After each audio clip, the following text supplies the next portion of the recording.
What exactly happened over at the 9th Precinct this afternoon? Yeah, we had a domestic situation happen in the parking lot. What we believe right now is that one of the parties was going to the police for assistance, was followed by the other party. The male appears at this time to have been going for some type of assistance, but before he could make it to the inside of the precinct, he was assaulted by his female domestic partner, where she shot him, and at some point after shooting him, continued the assault by physically assaulting him, and then fled from the location. When the officers and one of the security personnel that was in the station got outside, they were focused on getting him the help that he needed, rendering first aid and getting him to the hospital. So we're looking for the suspect right now. We know who she is, obviously.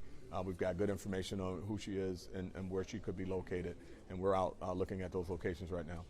Can we get the name and the idea of who this lady is so we can relay that to our viewers? You can. We'll be getting that information to you in just a little while. We're going to give her an opportunity to surrender. We're working on that right now. She's got about 20 minutes to do that. If that doesn't happen, you'll have that information and perhaps even a picture for her. We don't feel that she poses a threat to anyone else at this time. Like I said, we know who she is, and we've got our surveillance units as well as our task force units out looking for her. How fast was this sort of assault, this spat between the two? Because it happened right outside. It developed quick. I mean, it was a situation, like I indicated, where it appears that he was headed to the precinct to perhaps make a report. We don't know. We'll get more on that. And then she stopped him from making it inside and fired a shot. I mean, just unbelievable. And how's our guy doing now at this point? He is likely to survive his injuries, but he's not out of the woods just yet. And no officers were hurt, no one else was hurt. And as I indicated, she doesn't pose a threat to anyone else in the community.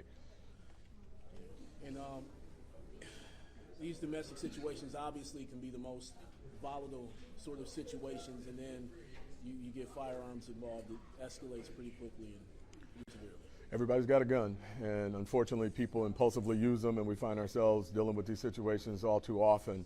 But you know, domestic situations are volatile, as you indicated. They're unpredictable, a lot of emotion involved, and unfortunately she made the poor decision to use a weapon to assault her domestic partner.